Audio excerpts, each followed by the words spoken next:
And we're live. You know, get a little Oh, you know what I heard immunization. today?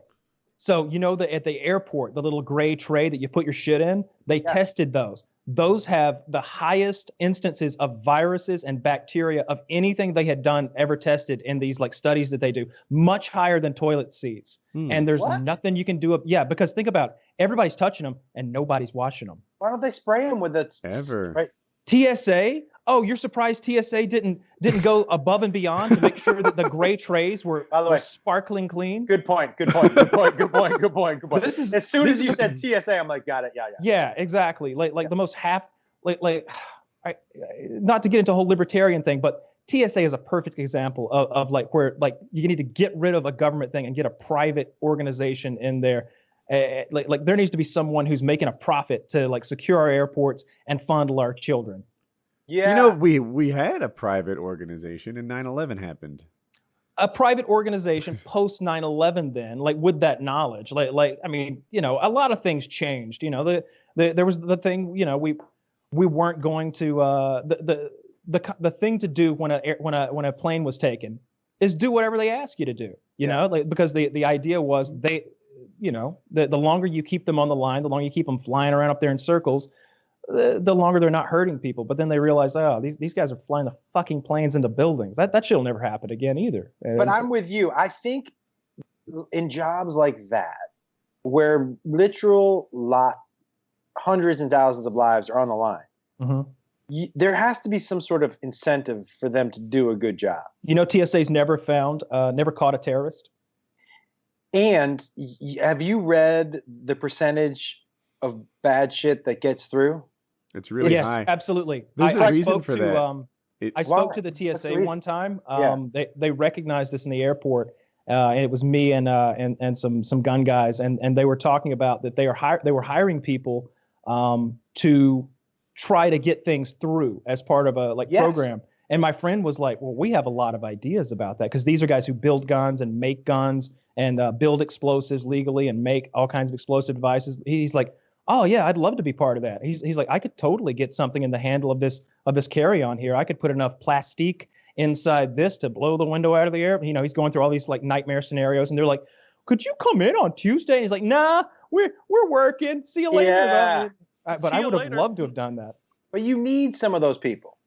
Yeah. I think you need because what I read scared because I fly almost every weekend. I was like, man, I wish I hadn't fucking read that because I'm high on planes. I'm nervous enough. You know what I mean? I don't need to read the article about the percentage of shit you can get through. It's just not a thing humans are good at. The problem is all the people that don't bring weapons, right? Oddly. Yeah. If I were to give you the task of looking at suitcase after suitcase after suitcase after backpack, and nothing happened, clean. And then 1 in 5,000 had a bomb. 1 in 50,000, 1 in 250,000 is probably a realistic number.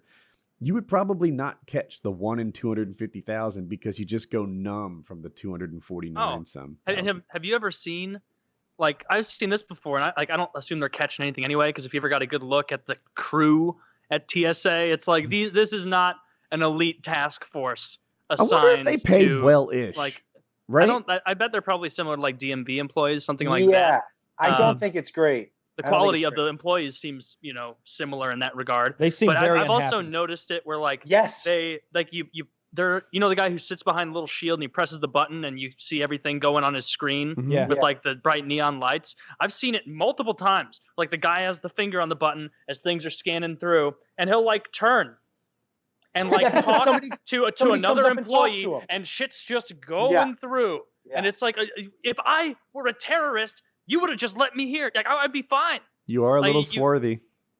I am a little swarthy, so you gotta be careful.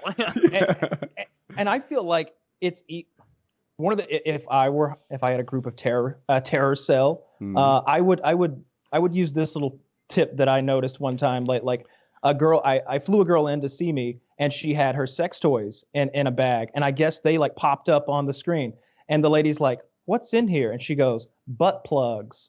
And the lady just kind of went, all right. Yeah. All right. I feel like she wanted no part. She wanted no part of it.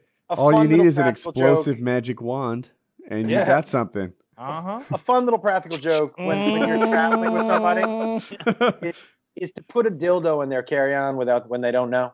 So it gets flagged.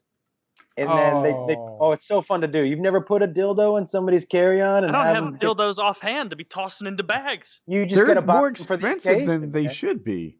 Not for a joke. The commitment, you know what I mean? It's got a battery in it. It's so funny. It's got a battery. You That turn it on happened. right before.